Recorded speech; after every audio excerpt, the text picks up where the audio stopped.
All right, so this is about related rates, and the whole idea with related rates is that you try to write equations and imagine that every variable in there is a function of time, and that all of those rates are then related to each other. And so I'm looking at an example where we have a conical tank. So I'll just draw a cone, and then water is going into the cone, and the rate of water going in there is 3 cubic meters per minute. So I could write that as the rate of change of the volume, because that's how much water, it's cubic, so it's volume, how much water is going in there per unit of time. Now, the question wants us to figure out the rate that the water level rises, so I can call that the height. And so we have a certain amount of water in the tank at any given time, and that makes, its own little baby cone shape in there. And that also has a particular height and a particular radius at any given time. And what we care about is the water level in the tank at the time when the depth is 2 and the radius at the water surface is 1.5. So R is going to equal 1.5 and H is going to equal 2. So let's set up our equations. I know that the volume of a cone is 1/3 times pi r squared times H. So if I take the derivative of this, I'm going to treat this first chunk as my first function, and this is my second function, so f and g. I'm looking at it like a product rule.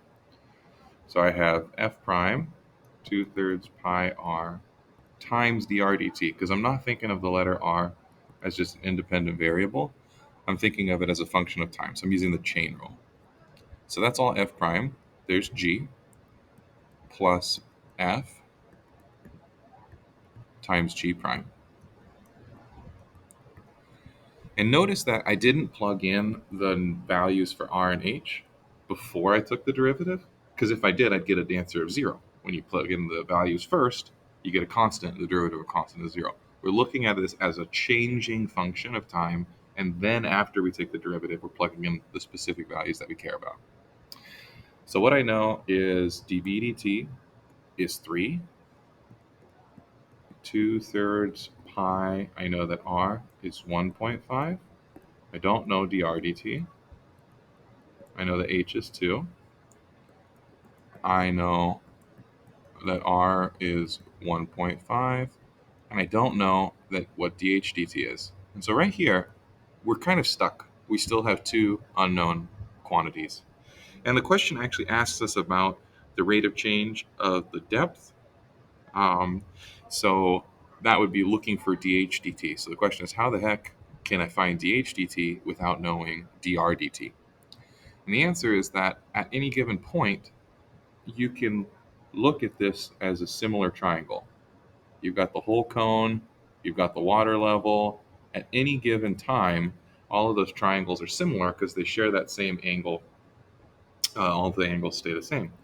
And so what you know is that at any given time, r divided by h is going to be equal to 1.5 over 2. And so if I cross multiply that, I get 2r is 1.5h, or you could write it as r is 0.75h. And what's really useful about that is if you take the derivative with respect to time, you get dr dt is 0.75 dh dt. And that gives us a nice substitution in right here. So at that point now, you can factor out dh dt. And so you can write this equation as 3 times, both of those terms are going to have dh dt, and it's just going to be a bunch of stuff. 2/3 pi 1.5. I plugged in the 0.75 times 2 plus 1/3 pi 1.5 squared. So dH dt is going to equal 3 divided by all of this stuff. You can just type it into your calculator. It's not super important what the final answer is. What's more important is that you see why I got the process that I did. So 3 divided by all of that junk is the rate of change of the height. So there you go. Please comment, ask questions if there's anything else